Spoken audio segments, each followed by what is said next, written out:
Welcome to SVG-TV News for Thursday, September 25th, 2014. I am Jennifer Richardson with the details. The St. Vincent and the Grenadines Community College says it has no immediate plans to continue training nurses here at the bachelor's level. Deputy Director of the college, Nigel Scott, says at the moment there are some 37 nurses pursuing bachelor degrees, but they have been experiencing some challenges. He says the main challenge is nurses being flexible with their time to attend classes. The Deputy College Director says after this cohort graduates, they will halt the program. However, they will continue the training in the future. At this point in time, we are not considering running another group just yet, because we also have to think of how are those nurses going to be absorbed. We don't want to overwhelm the health system with nurses trained at the bachelor's level and, not as many at other levels, at simply the RN level. All right? So yes, we are likely to train another cohort of nurses at the bachelor's level, but not just yet. Meanwhile, students of the community college are said to be disheartened by the current discussions surrounding the accreditation and value of the degrees obtained at the college. The Deputy Director says the management of the college has been speaking with the students on the matter and found that some were shocked to hear in the media that their degrees are worth nothing. Because the first thing they heard was their associate degree is not worth anything. And that sticks with you. You hear that and you figure, boy, I'm spending money and I'm coming for 2 years and it's not worth anything. They were disheartened. Some of them were confused in the sense that they knew what we had told them. They knew that we never told them that we were an accredited institution. They knew that we told them that they can matriculate into the university, that what their arrangement is. The business studies and the psychology persons had already been told how many courses they can get off. So all of a sudden they're hearing this and they're wondering, where is this coming from? So that was part of the confusion. Those who knew and who had followed everything were wondering, where was this coming from? This can't be true. And there were those who didn't quite understand and were totally confused. So that is why we have been speaking more to the students. Meanwhile, Scott says the current discussions have not significantly affected the attendance at the college. In terms of absenteeism, we have not seen any significant fall off in attendance. Our campuses are still teeming with life, yes. 4 Nigerians who are scheduled to begin their studies at various schools of medicine here have been detained and placed under secure public health observation. That's according to the Ministry of Health in a press release issued today by Permanent Secretary Louis Deschong. The release says the 4 students will be quarantined for a period of 21 days from the date of their arrival at the E.T. Joshua Airport, and that this decision was taken in light of the incomplete medical documentations by the students, which include the absence of a negative polymerase chain reaction test for the Ebola virus. The ministry, however, pointed out that the detained students have not exhibited any signs or symptoms of the virus, and that it is continuing to hold dialogue daily with the Ministry of National Security, the Passports and Immigration Department, the Civil Aviation Authority, LIAT, and the 4 schools of medicine, which operate here in St. Vincent and the Grenadines. The ministry further states that on completion of the established period of public health observation, it will advise the Ministry of National Security accordingly in order to facilitate landing permission for the detained students. The Ministry of Health on September 1st implemented strict regulations that persons traveling or have traveled from Ebola-affected countries during a 28-day period will be denied entry, or that anyone who visited those countries within the same period must present a negative blood test result for Ebola. Meanwhile, earlier today, SVG-TV News caught up with Chief Immigration Officer Stanford Hamilton while on his way to a series of meetings. Hamilton pointed out the flight itinerary for one of the Nigerians who arrived in the country on Tuesday shows that he started his journey from Nigeria to Brazil to Panama, then St. Martin, and then on to St. Vincent and the Grenadines. Hamilton says he is overall pleased with the manner in which things were handled in relation to the detection of the Nigerian students who were red flagged and subsequently quarantined. He said the measures put in place to keep out the Ebola virus have so far proven effective. Sion Swift, a resident of Gome and an employee of the St. Vincent Brewery, has been arrested and charged with the offense of deception. He is accused of dishonestly obtaining $10,000 from Cyril Laborde, a fish vendor of Sharpsdale, with the view of permanently depriving Laborde of same between August 1st and 31st, 2013. Swift was on Wednesday escorted to the Kingston Magistrate Court and pleaded guilty to the charge. He was ordered to pay compensation of $10,000, of which $5,000 was to be paid forthwith or face 9 months in jail. The balance is expected to be paid by December 31st, 2014, or he will be faced with another 9 months jail term. Reports are that on the date in question, Laborde gave the money to Swift to purchase a used vehicle from his employers. However, after waiting several months for the vehicle, Laborde approached another employee from the brewery and made inquiry as to whether they had used vehicles for sale and was told no. As a result, the matter was reported to the police, which led to the arrest of Swift.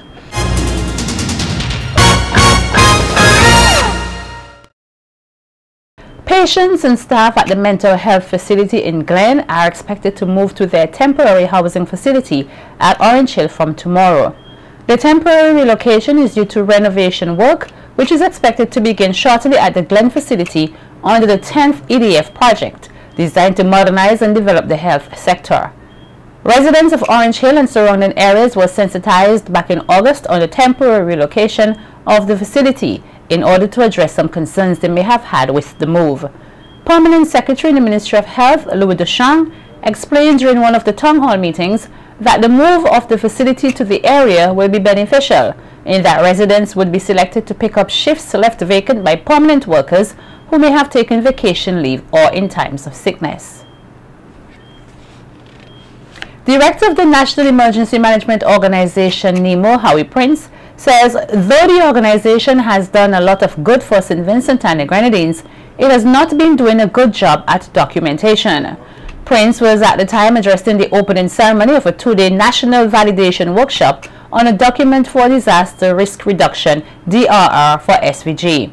Prince says it is imperative that disasters are documented for future reference, so that NEMO as the National Emergency Organization is in a better position to be able to assist the public and reduce the impacts of some of these disasters. The hazards to which we're prone and that are likely to affect us, they are big and they are small. Many of them come from the outside to bring the shocks that provide us with more than our share of damage and loss. But there are many of them that are right on our doorstep and are triggered from within. So therefore, we need to document these things properly. For many years, we've done a lot of good work. We've managed in the face of all the hazards that have impacted us. But we have not done the best job that there is of documenting what is happening to us, why is it happening, what has been our response, and what do we need to do in the future to mitigate the effects should there be similarities of impacts on our shores and on our people.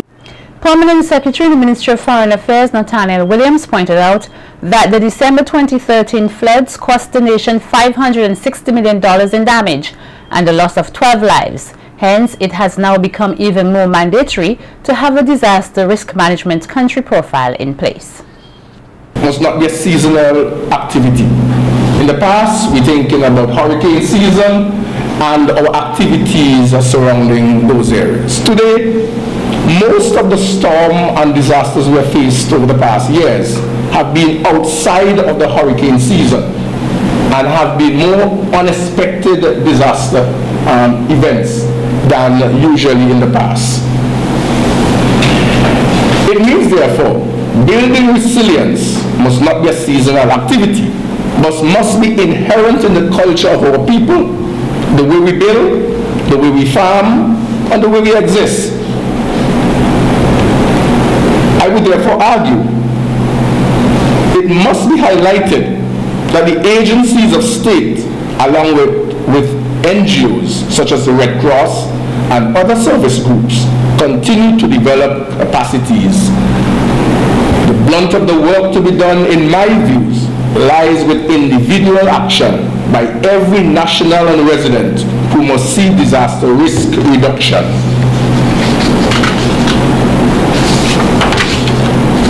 as his or her responsibility. Head of the United Nations Office for Disaster Risk Reduction, Regional Officer of the Americas, Ricardo Mena, says sustainable development cannot be reached unless policymakers and other stakeholders recognize the importance of disaster risk management. I believe that we have finally reached the point where we can see very clearly that sustainable development cannot be reached unless we incorporate issues such as disaster risk reduction, climate change adaptation as inherent elements of all of the processes leading to development. Meantime, the chikungunya virus is said to be putting a strain on the productivity sector of SVG. This was pointed out today by Permanent Secretary in the Ministry of Foreign Affairs, Nathaniel Williams, who says the impact of the virus is not only being felt at the workplace. But to date, we have the chikungunya epidemic, which has impacted heavily on our productivity, is costly to our health system, and is burdensome on our social security services.